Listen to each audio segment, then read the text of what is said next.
In a small, peaceful town surrounded by rolling hills and thick forests, life moved at a slow and steady pace. The streets were lined with charming houses, their front yards adorned with colorful flowers and neatly trimmed hedges.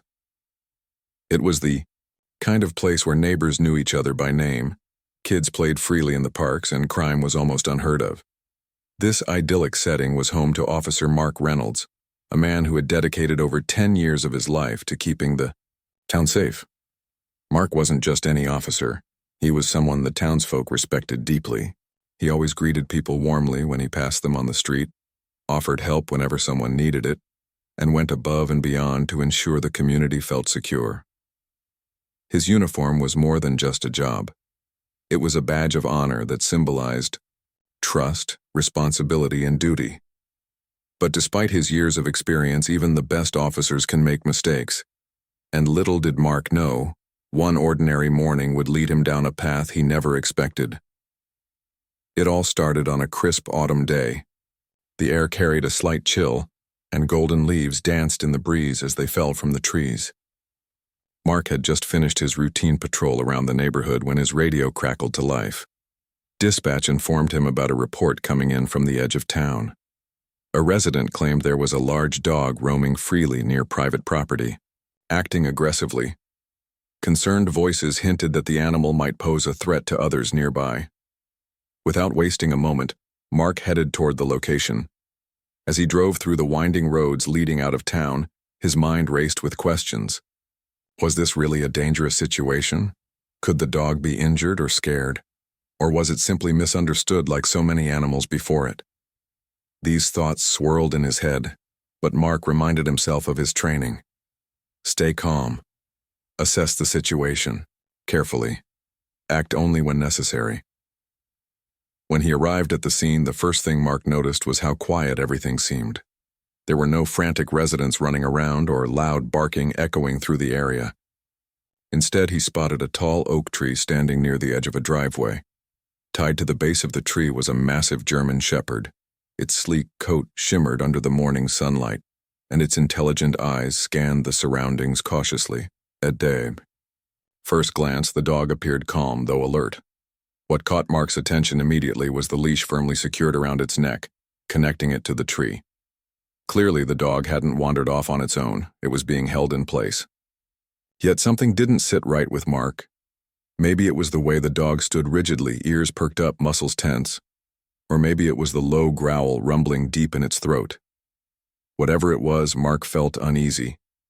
He stepped out of his patrol car, his boots crunching against the gravel beneath his feet. Slowly he approached the dog, his hand hovering close to the holster of his sidearm. Years of police work had taught him to trust his instincts. And right now, those instincts screamed caution. Every movement he made was deliberate, calculated, ensuring he maintained control of the situation. But then came the pivotal moment. Mark's fatal misjudgment. Despite seeing the leash tied securely to the tree, he convinced himself the dog was too unpredictable to ignore. Perhaps it was the growling that unnerved him, or perhaps it was the sheer size of the animal. Either way, fear clouded his judgment. In a split second, he drew his weapon and fired 2 shots. The sharp crack of gunfire shattered the stillness of the morning, leaving behind an eerie silence. The dog collapsed instantly, its body crumpling to the ground. Blood pooled beneath it, staining the earth crimson. For a few seconds, Mark froze, staring at what he had done. His chest tightened and his breaths came in shallow gasps. Only then did he realize the enormity of his mistake. This wasn't some stray roaming loose. It was clearly someone's pet, restrained and harmless. Guilt washed over him like a tidal wave, threatening to drown him in regret. Before Mark could process what had happened, a voice boomed behind him, cutting through the tension like a knife. "What the hell do you think you're doing?" Startled, Mark spun around to see a towering figure standing a few feet away. It was none other than Chuck Norris, the legendary martial artist, actor, and cultural icon. Dressed casually in jeans and a flannel shirt, Norris looked every bit as imposing as his on-screen persona.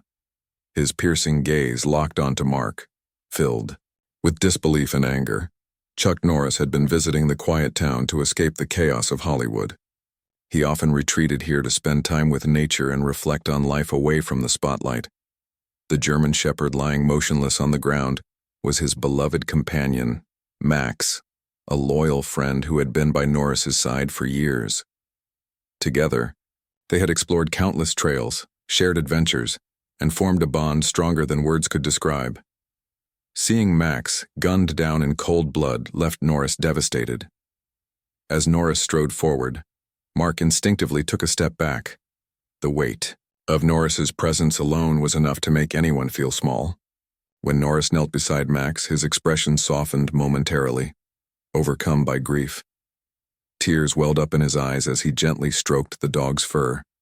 Then, turning back to Mark, Norris spoke again, his voice firm, yet tinged with sorrow. "You didn't even try to understand the situation," he said, his tone cutting straight to the heart of the matter. Mark opened his mouth to explain, to apologize, to justify his actions, but nothing came out. Words failed him. All he could manage was a weak stammer, pleading for understanding. Norris listened silently, his arms crossed, his jaw clenched. Finally, he shook his head and walked away, leaving Mark standing alone amidst the wreckage of his own poor decision. Word of the incident spread quickly throughout the town. Within hours, everyone knew what had happened. Some residents expressed shock and disbelief while others voiced their outrage openly. Social media lit up with posts condemning Mark's actions, fueled by Norris's immense fan base. Photos of Max surfaced online, accompanied by heartfelt tributes from fans who adored both Norris and his faithful companion. The once peaceful town found itself thrust into the national spotlight, with reporters flocking to cover the story. For Mark, the days that followed were a blur of shame and self-loathing.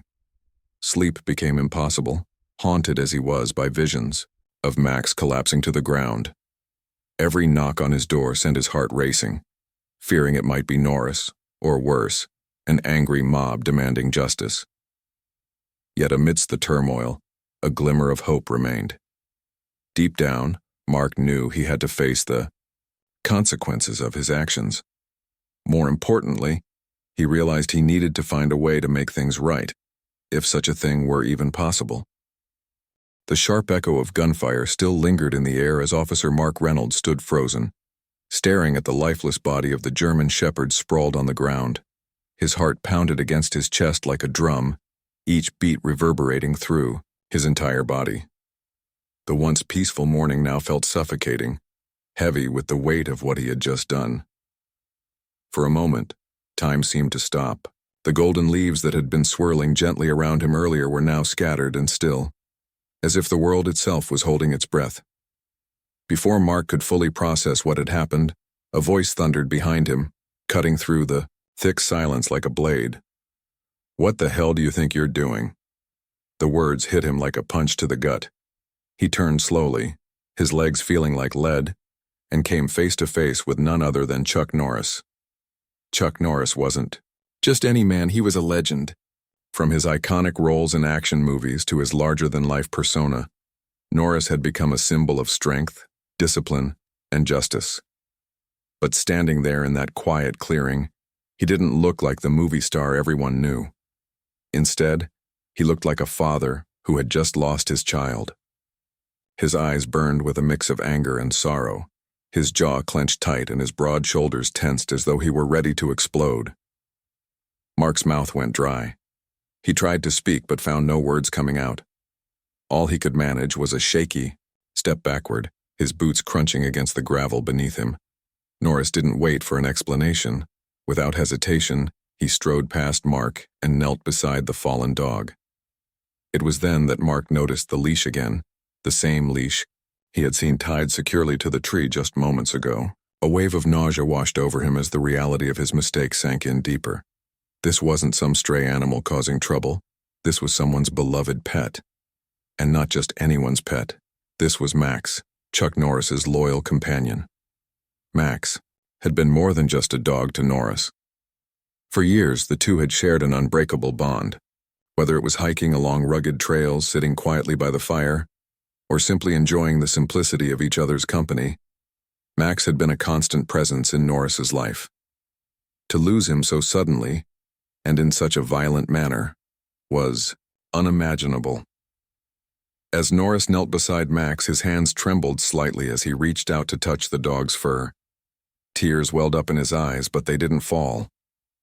Instead, he took a deep breath, composing himself before turning back to face Mark. "You didn't even try to understand the situation," Norris said, his voice low but carrying immense weight. Each word landed like a hammer blow, leaving Mark feeling smaller and smaller with every passing second. Norris's tone wasn't loud or aggressive.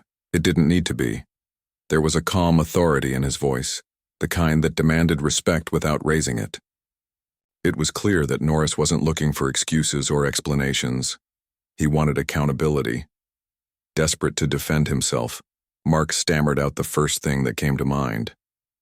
I thought it was dangerous. It growled at me, and I panicked." His voice trailed off as he realized how weak his justification sounded. Norris stared at him, his piercing gaze unwavering. "Dangerous? You saw the leash, didn't you? That dog wasn't going anywhere. What part of that didn't make sense to you?" Mark opened his mouth to respond, but nothing came out. He felt cornered, exposed, and utterly humiliated. Never in his career had he faced someone who commanded such presence. Norris wasn't yelling or making threats, yet his mere demeanor made Mark feel like he was standing in front of a judge awaiting sentencing. The truth was undeniable. Mark had acted recklessly, letting fear override reason. And now, there was no taking it back. As the gravity of the situation continued to sink in, Norris rose to his feet. He glanced down at Max one last time, his expression softening briefly before hardening again. Then, without another word, he turned and walked away, leaving Mark standing alone amidst the wreckage of his own poor judgment. The sound of Norris's footsteps fading into the distance only amplified the deafening silence that followed. Word of the incident spread quickly throughout the small town. Within hours, everyone knew what had happened. Social media platforms lit up with posts about the story, fueled by Norris's massive fan base. Photos of Max began circulating online, accompanied by heartfelt tributes from fans who adored both Norris and his faithful companion. People expressed their outrage openly, calling for justice and accountability. The once peaceful town found itself thrust into the national spotlight, with reporters flocking to cover the story. For Mark, the days that followed were a blur of shame and self-loathing. Sleep became impossible, haunted as he was by visions of Max collapsing to the ground. Every knock on his door sent his heart racing, fearing it might be Norris, or worse, an angry mob demanding answers. Yet, amidst the turmoil, a glimmer of hope remained. Deep down, Mark knew he couldn't undo what he had done, but he also realized he had to face the consequences of his actions. More importantly, he needed to find a way to make things right, if such a thing were even possible. Every morning, Mark would wake up dreading the day ahead. The guilt gnawed at him relentlessly, a constant reminder of his failure. He replayed the scene over and over in his mind, wondering if there had been any way to avoid pulling the trigger. Could he have approached differently? Could he have waited longer to assess the situation? These questions swirled endlessly, offering no answers, only more regret. At work, things weren't much better. His colleagues tiptoed around him, unsure of what to say or how to act. Some offered sympathetic looks, while others avoided eye contact altogether. Even his superiors, who had always supported him in the past, seemed distant now. An internal investigation had been launched, and Mark was placed on administrative leave pending the outcome. The uncertainty weighed heavily on him, adding another layer of stress to an already unbearable situation. Despite the chaos surrounding him, Mark couldn't shake the image of Chuck Norris kneeling beside Max. The pain in Norris's eyes haunted him, a stark reminder of the damage he had caused. He knew that apologizing wouldn't bring Max back, but it was the least he could do. Gathering what little courage he had left, Mark decided to reach out to Norris, not with another feeble excuse, but with a sincere request for forgiveness. He wrote a letter, pouring his heart onto the page. In it, he admitted his mistake, expressed his remorse, and asked for a chance to meet in person. Sending the letter felt like tossing a message in a bottle into the vast ocean, hoping against hope that it would reach its intended recipient. Days passed with no response, and Mark began to lose faith. But then, unexpectedly, Norris replied. In his reply, Norris agreed to meet, but not out of forgiveness, at least not yet. He explained that while he appreciated Mark's willingness to acknowledge his wrongdoing, true redemption required more than words. It required action. Norris invited Mark to visit him at a secluded cabin he owned near the edge of town, surrounded by towering pines and fresh mountain air. It was here, Norris said, that they would talk, not as adversaries but as two men seeking understanding. When the day of the meeting finally arrived, Mark drove to the cabin with a mixture of dread and anticipation. The journey felt like walking toward Judgment Day, each mile bringing him closer to the moment of truth. As he pulled up to the cabin, he spotted Norris standing outside, arms crossed, waiting silently. The sight of him sent a shiver down Mark's spine, but he forced himself to step out of the car and approach. Standing face to face with Norris again, Mark felt the full weight of his mistake pressing down on him. But this time, instead of anger, Norris offered something unexpected, a chance to learn. The drive to Chuck Norris's secluded cabin felt like an eternity. Officer Mark Reynolds gripped the steering wheel tightly, his knuckles white as his mind replayed every detail of the disastrous encounter that had brought him here. The weight of what he had done pressed down on him with each passing mile, making it hard to breathe. He kept glancing at the rearview mirror, half expecting to see Norris himself chasing after him, not to hurt him, but to remind him how far he'd fallen from the man he once thought he was. When Mark finally arrived, the cabin stood nestled in a clearing surrounded by towering pine trees. Their needles glistened faintly under the soft afternoon sunlight filtering through the canopy. Above, smoke curled lazily from the chimney, carrying the comforting scent of burning wood into the crisp air. Despite the serene setting, Mark couldn't shake the tension knotting up his shoulders. As he stepped out of his car, he spotted Chuck Norris, standing outside, arms crossed, an expression unreadable. Mark hesitated for a moment, bracing himself before walking toward Norris. Each step felt heavier than the last, as though gravity itself conspired against him. When he finally stopped a few feet away, Norris didn't move or speak immediately. Instead, he studied Mark carefully, his piercing gaze cutting straight through any pretense or defensiveness Mark might have tried to muster. Finally, Norris broke the silence. "You came," he said simply, his voice steady but not unkind. It wasn't a question. It was more of an observation, laced with something akin to curiosity. Mark nodded quickly, swallowing the lump in his throat. "Yes, sir," he replied, his voice trembling slightly. I wanted to apologize again, in person." Norris raised a hand, signaling for Mark to stop talking. "We'll get to that," he said firmly. "But first, let's sit." Without waiting for a response, Norris turned and walked toward a pair of wooden chairs placed near the edge of the clearing. Relieved yet nervous, Mark followed silently, taking a seat across from Norris. Between them sat a small table holding 2 steaming mugs of coffee. The aroma wafted upward, mingling with the fresh mountain air. For several minutes, neither man spoke. Norris sipped his coffee slowly, his eyes scanning the horizon where the forest met the sky. Mark stared at his own mug, too anxious to drink. The quiet stretched on longer than he expected, but instead of feeling awkward, it carried a strange sense of purpose, a calm before the storm. Finally, Norris set his mug down and turned to face Mark directly. "I want you to understand something," Norris began, his tone measured and deliberate. "What happened wasn't just about Max. Yes, losing him hurts deeply. He was family to me. But this goes beyond one dog. This is about choices, about responsibility, and about learning from your mistakes." Mark nodded vigorously, eager to show he understood. "I know I messed up, Mr. Norris. I should have handled things differently. I panicked, and now I can't take it back. I'm so sorry." Norris leaned forward slightly, resting his elbows on his knees. "Sorry doesn't fix everything," he said, his voice firm but not harsh. "Actions matter more than words. You took a life unnecessarily, and that has consequences. But regret alone won't change anything either. What matters is what you do next." Mark blinked, caught off guard by the directness of Norris's words. He had prepared himself for anger, accusations, even disdain. But this was different. Norris wasn't attacking him, he was challenging him, pushing him to confront not just the incident itself, but the flaws within himself that had led to it. "Let me tell you a story," Norris continued, leaning back in his chair. His posture relaxed slightly, as if inviting Mark into a conversation, rather than delivering a lecture.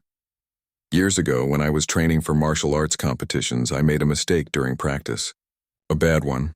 I injured another fighter, not intentionally, but because I let my ego get in the way. I thought I knew better, that I didn't need to listen to advice. That injury could have ended his career." Mark listened intently, hanging on, every word. Norris' stories always carried weight, whether they were shared on screen or off. This one felt especially personal. "The guy forgave me eventually," Norris went on, "but forgiveness didn't erase what I'd done. What changed me was realizing that strength isn't about proving yourself to others. It's about knowing when to hold back, knowing when to think before acting. That lesson stuck with me, and I carry it with me every day." He paused, letting the words sink in before continuing. "You're not unlike me in some ways, Mark. You wear a badge, carry a gun, and people look to you for protection. But power, without wisdom, is dangerous. Your job gives you authority, sure, but true leadership comes from understanding. Not just rules and protocols, but people, animals, situations." Mark nodded again, his chest tightening as Norris's words hit home. He had spent years relying on his training and instincts, believing they would guide him through any situation. Yet, standing there in that clearing with Max tied to the tree, none of that had mattered. Fear had clouded his judgment, and arrogance, thinking he knew best, had sealed the dog's fate. "I don't expect you to forgive me overnight," Mark said quietly, his voice thick with emotion. "And I wouldn't blame you if you never did. But I swear I'll do whatever it takes to make this right, to learn from this, to be better." Norris studied him for a long moment, his expression unreadable. Then slowly, he nodded. "Good," he said. "Because forgiveness isn't mine to give entirely. Some wounds heal over time, but others leave scars that remind us of our humanity. What I can offer you is a chance to grow, to change, to turn this tragedy into something meaningful. Whether you take it is up to you." Over the next hour, their conversation shifted. Norris shared stories of resilience, compassion, and humility, drawing parallels between his experiences and the lessons he believed Mark needed to embrace. He talked about the importance of empathy, not just in law enforcement but in life, about how fear often blinds us to the bigger picture, leading us to react instead of respond, and about how redemption isn't a destination, but a journey. By the time the sun dipped below the horizon, casting long shadows across the clearing, Mark felt a flicker of hope begin to stir within him. Norris hadn't absolved him of guilt. That burden still weighed heavily, but he had given him something far more valuable: direction, a path forward. As they stood to say goodbye, Norris extended his hand.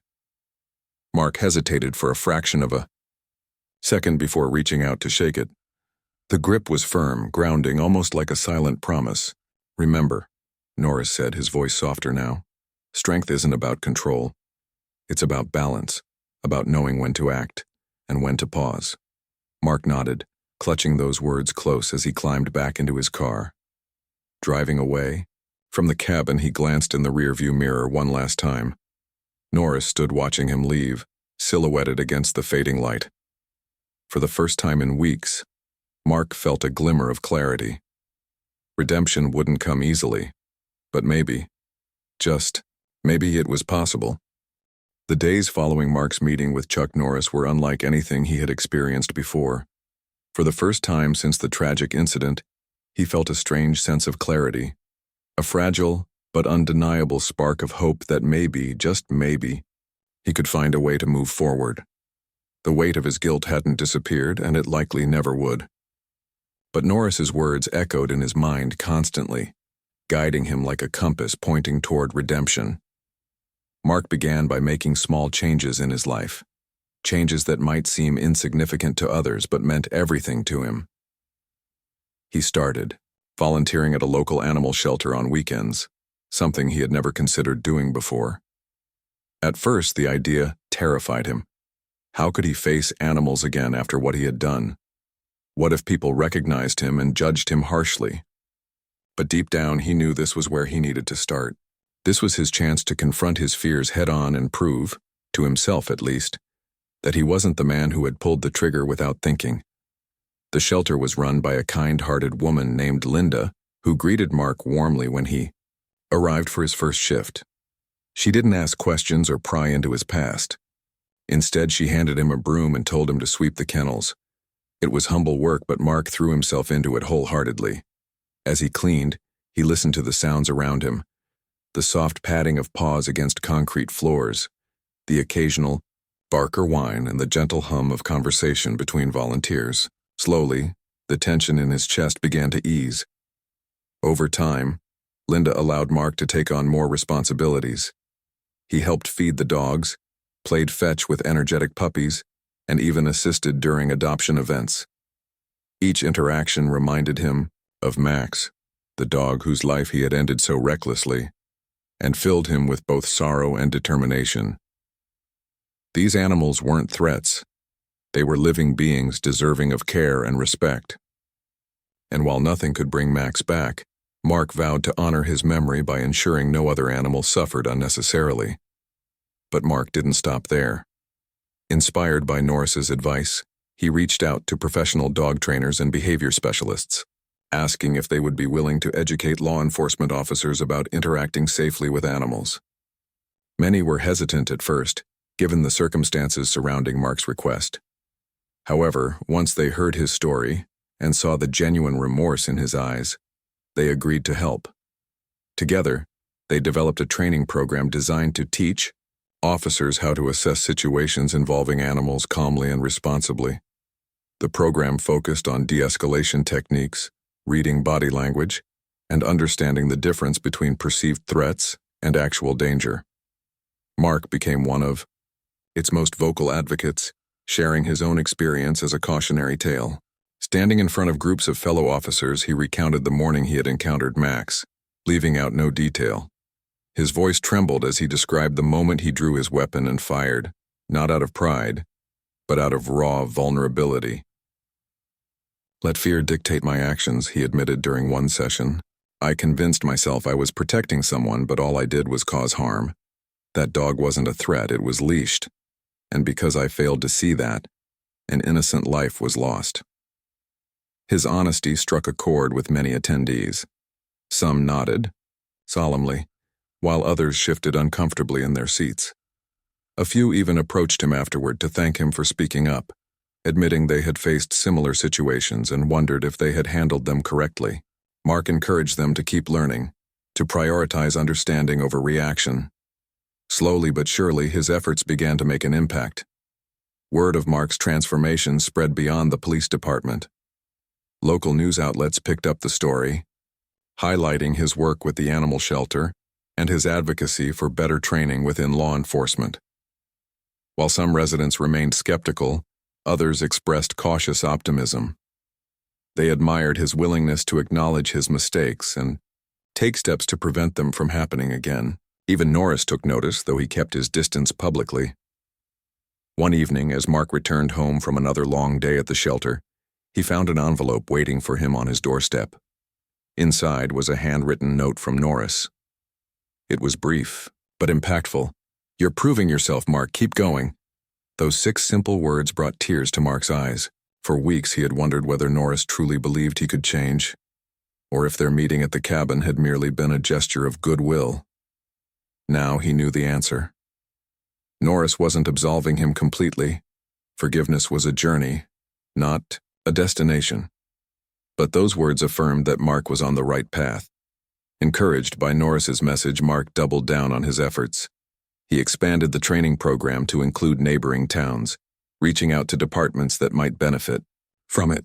He also partnered with local schools to teach children about responsible pet ownership and the importance of treating animals with kindness. Watching kids giggle as they cuddled puppies or learned basic commands gave Mark a renewed sense of purpose. These were the moments he lived for now, the ones that reminded him why he had chosen to dedicate his life to serving others in the first place. Still, Mark knew he couldn't escape the consequences of his actions entirely. The internal investigation into the shooting concluded with a recommendation for disciplinary action, including a temporary demotion and mandatory counseling sessions. Mark accepted the outcome without complaint, viewing it not as punishment, but as part of his healing process.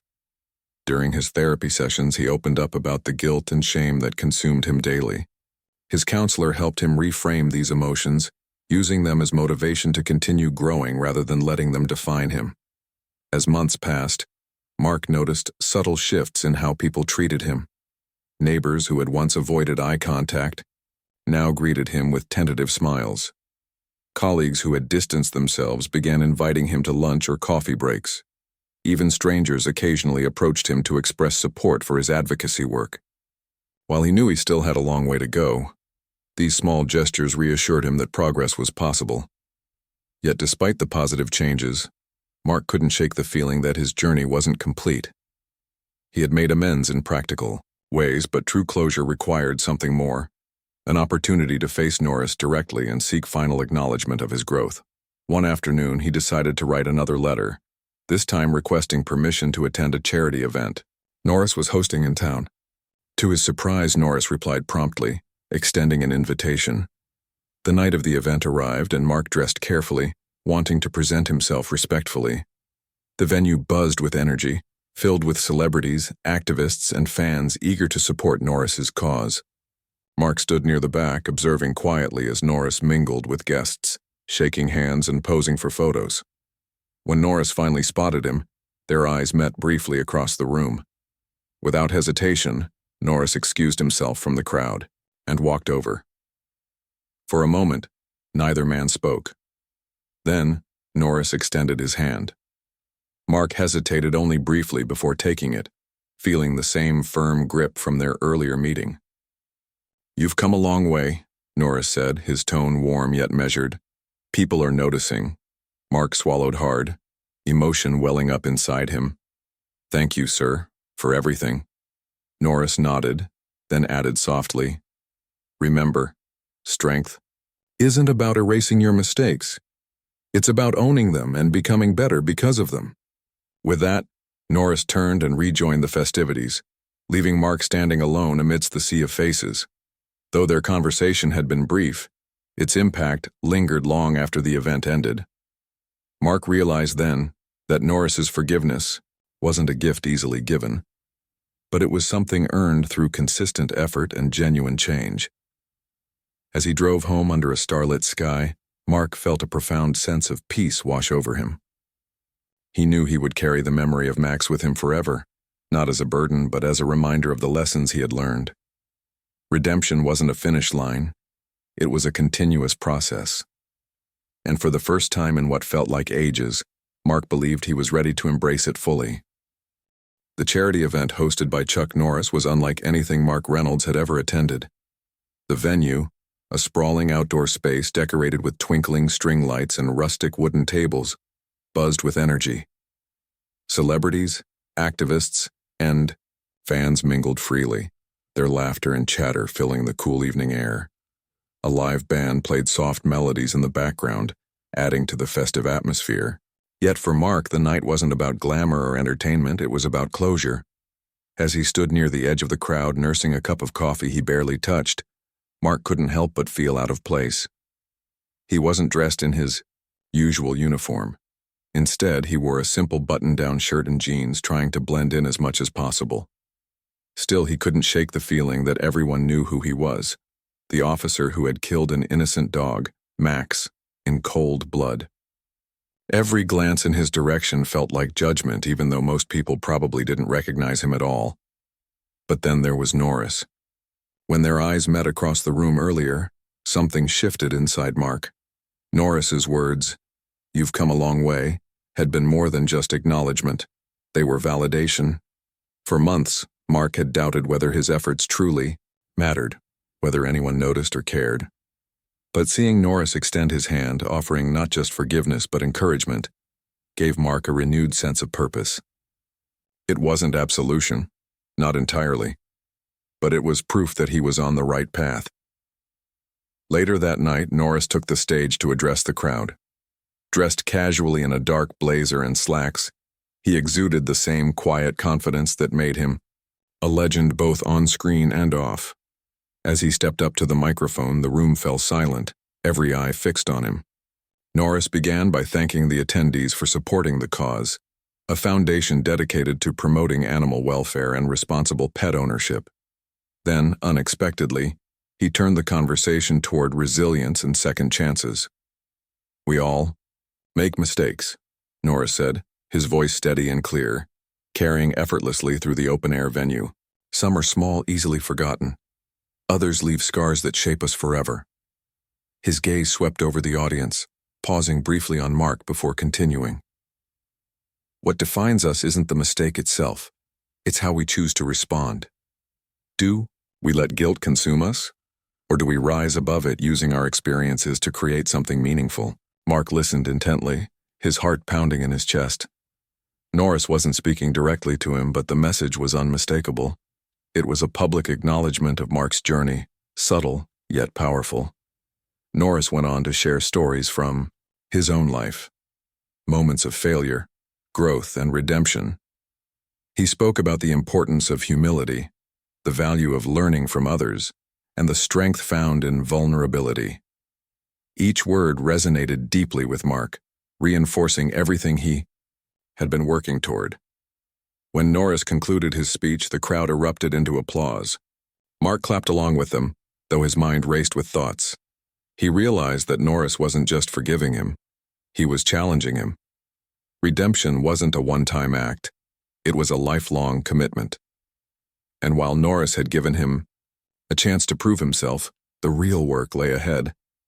After the event ended, Mark lingered near the parking lot, unsure if he should leave or wait for another moment with Norris. To his surprise, Norris approached him once again. This time there was no handshake, just a firm pat on the shoulder and a knowing smile. "Keep doing what you're doing," Norris said simply. "People are watching. They're inspired." Mark nodded, overwhelmed by gratitude. "Thank you, sir. I won't let you down." In the weeks that followed, Mark threw himself into his advocacy work with renewed vigor. The training program he helped develop became mandatory for officers across multiple departments, earning praise from supervisors and peers alike. Volunteers at the animal shelter noticed a change in him too. Where once he had seemed hesitant and guarded, he now moved with confidence and purpose. He laughed more easily, joked with fellow volunteers, and formed genuine connections with the animals under his care. One particular dog, a scrappy mutt named Rusty, became a favorite of Mark's. Rusty had been abandoned and abused, his fur matted, and his spirit broken when he first arrived at the shelter. But under Mark's patient guidance, the dog began to heal. Slowly, Rusty learned to trust again, wagging his tail and eagerly greeting Mark each morning. Watching Rusty transform reminded Mark of his own journey, how far he had come since that fateful day in the woods. Mark also began sharing his story more openly, speaking at community events and schools about responsibility, empathy, and the importance of owning one's mistakes. At first, standing in front of large groups terrified him. The memories of pulling the trigger still haunted him, threatening to overwhelm him whenever he recounted the incident. But with each retelling, the weight grew lighter. People responded to his honesty, applauding his courage and commitment to change. Many approached him afterward to share their own struggles, seeking advice or simply expressing admiration for his resilience. Despite the progress, challenges remained. Some residents continued to harbor resentment, refusing to forgive Mark for what he had done. Online comments criticizing him still appeared occasionally, reminding him that not everyone believed in second chances. But Mark had learned to accept this. Forgiveness couldn't be forced. It had to be earned, and sometimes it might never come. What mattered was that he stayed true to the promises he had made to himself and to Norris. His relationship with Norris evolved subtly over time.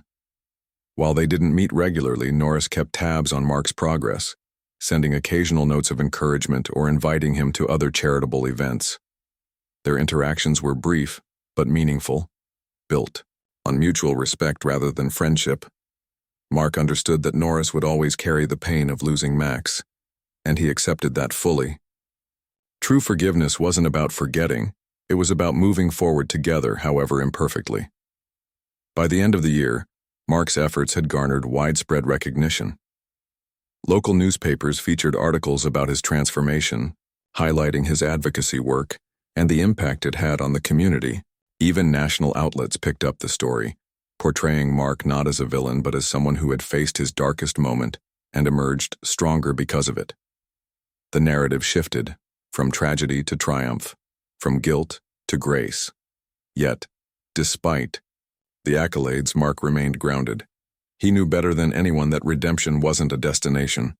It was a continuous process. Every day presented new opportunities to grow, to learn, and to make amends. Whether it was volunteering at the shelter, mentoring young officers, or simply spending time with Rusty, Mark embraced these moments wholeheartedly. One chilly December morning, as Mark walked Rusty through the park, he paused to watch the sunrise. The sky glowed orange and pink, casting long shadows across the frost-covered grass. In that quiet moment, surrounded by nature and the rhythmic sound of Rusty's paws crunching against the ground, Mark reflected on how far he had come. He thought about Max, whose memory had driven so much of his journey, and about Norris, whose wisdom had guided him through the darkest days. Rusty tugged gently on his leash, snapping Mark back to the present. Smiling, he bent down to scratch the dog behind the ears. "Let's keep going," he murmured softly, more to himself than to Rusty. Redemption wasn't easy, but it was worth it. And for the first time in a long time, Mark felt truly hopeful about the future. Little did he know, the next chapter of his story was just beginning, and it would test him in ways he couldn't yet imagine. Months turned into a year, and Mark Reynolds' life had transformed in ways he could never have imagined. The guilt of what he had done still lingered, but it no longer consumed him. Instead, it served as a quiet reminder, a whisper rather than a scream, of the lessons he had learned and the person he was striving to become. His days were filled with purpose, training sessions for officers, volunteer work at the animal shelter, and speaking engagements that inspired others to embrace accountability and growth. Yet despite all the progress, Mark knew there would always be moments when his past would catch up with him. One such moment came unexpectedly on a crisp autumn afternoon, almost exactly 1 year after the incident with Max. Mark was walking, Rusty, through the park, enjoying the golden hues of falling leaves and the cool breeze brushing against his face. The dog trotted happily beside him, his tail wagging furiously as children laughed and played nearby. It was a peaceful scene, one that made Mark feel grateful for how far he had come. But then, out of the corner of his eye, he spotted a familiar figure approaching. At first, he thought he might be imagining things. After all, Chuck Norris wasn't someone you expected to see casually strolling through the park. But as the man drew closer, there was no mistaking it. Norris wore a simple leather jacket and jeans, his hands tucked into his pockets as he walked with the same calm authority that defined him both on and off screen. Mark froze, unsure of what to do. Should he approach, say hello, or let Norris pass by without acknowledgement? Before he could decide, Norris stopped a few feet away, his piercing gaze locking onto Mark's. For a brief moment, neither man spoke. Then, Norris broke the silence with a warm smile. "Rusty looks good," he said, nodding toward the dog. "He's come a long way." Mark relaxed slightly, returning the smile. "Yeah, he has. He's been a big part of my Well, everything lately. Norris chuckled softly, his expression softening further. Animals have a way of teaching us things we didn't know we needed to learn. They're honest, loyal, and forgiving, in their own way. His tone carried a hint of melancholy, a subtle nod to Max that Mark immediately recognized. I think about him every day, Mark admitted quietly, his voice thick with emotion. Max, I mean. Not a day goes by that I don't wonder if I could have done something differently. If I could have saved him. Norris studied him for a moment, his eyes searching Mark's face. Then, he nodded slowly. You can't change the past, Mark. None of us can. But you've done something most people wouldn't. You faced your mistake head on. You took responsibility, and you turned it into something meaningful. That takes real strength. The words hit Mark like a wave, washing over him with a mix of relief and pride. He had spent so much time punishing himself, carrying the weight of his actions alone, that he had forgotten to acknowledge the strides he had made. Standing there under the shade of towering oak trees with Rusty panting happily at his side, Mark realized just how far he had truly come. Norris reached into his pocket and pulled out a folded piece of paper. Handing it to Mark, he said, "This is for you. Take a look when you get home." Curious but respectful, Mark accepted the note without question. "Thank you," he said sincerely. "For everything." Norris gave him a small salute, a gesture that felt both playful and profound, and turned to leave. As he walked away, blending seamlessly into the autumn scenery, Mark couldn't help but feel a deep sense of gratitude. Whatever Norris had written in that note, he knew it would carry significance. Later that evening, sitting alone in his modest living room with Rusty curled up at his feet, Mark unfolded the paper. Inside was a short message, handwritten in Norris's distinctive script. "Strength isn't about erasing your mistakes, it's about owning them. You've proven yourself, Mark. Keep going. And remember, redemption isn't just for you, it's for everyone who watches you rise." Tears welled up in Mark's eyes as he read the words over and over again. Norris wasn't just offering forgiveness. He was reminding Mark of the ripple effect of his actions. By choosing to grow and change, Mark had become an example, not just for those who had doubted him, but for anyone struggling to find their way forward. Inspired by the note, Mark decided to take his advocacy work to the next level. He partnered with local schools to launch a mentorship program aimed at teaching kids about empathy, responsibility, and resilience. The program focused on storytelling, encouraging students to share their own experiences of failure and growth. Mark often opened these sessions with his own story, emphasizing that mistakes didn't define a person. How they responded did. The program quickly gained traction, drawing support from parents, teachers, and community leaders. Even Norris attended one of the sessions, sitting quietly in the back of the room as Mark spoke. When the event concluded, Norris approached Mark once again, this time with a wide grin. "You're doing good work," he said, clapping Mark on the shoulder. "Keep it up." Mark laughed nervously, still awestruck by Norris's presence. "I'll try, sir, I promise." As the months passed, Mark continued to build on his successes. He wrote a book detailing his journey, not to glorify himself, but to offer guidance to others facing similar struggles. Titled Redemption Through Responsibility, the book became a bestseller, praised for its honesty and vulnerability. Readers from all walks of life reached out to thank Mark for sharing his story, saying it had inspired them to confront their own challenges with courage and determination. Despite the recognition, Mark remained humble. He donated a significant portion of his earnings to animal shelters and advocacy groups, ensuring that his success benefited others. Rusty stayed by his side throughout it all, a constant companion and source of joy. One winter morning, as snow blanketed the ground and the world seemed hushed and serene, Mark received an unexpected invitation. It was from Norris, asking him to join him at the secluded cabin once more. This time, however, the tone was different, not somber or reflective, but celebratory. When Mark arrived, he found Norris standing outside, bundled up against the cold. A fire crackled warmly in the hearth, casting flickering shadows across the wooden walls. Norris greeted him with a firm handshake and a rare smile. "I wanted to congratulate you," Norris said simply. "You've earned it." Mark blinked, taken aback. "Earned what?" "This," Norris replied, gesturing around him. "A new beginning. You've done the hard work, Mark. Now it's time to focus on the future." They spent the afternoon talking, laughing, and reminiscing about the journey they had shared, even if indirectly. Norris shared stories of his own life, offering wisdom and encouragement. By the time Mark left the cabin that evening, he felt lighter than he had in years. Redemption wasn't a destination, but he finally understood that he didn't have to carry the weight of his past forever. In the years that followed, Mark continued to live by the lessons he had learned. He adopted Rusty officially, giving the dog a permanent home filled with love and care.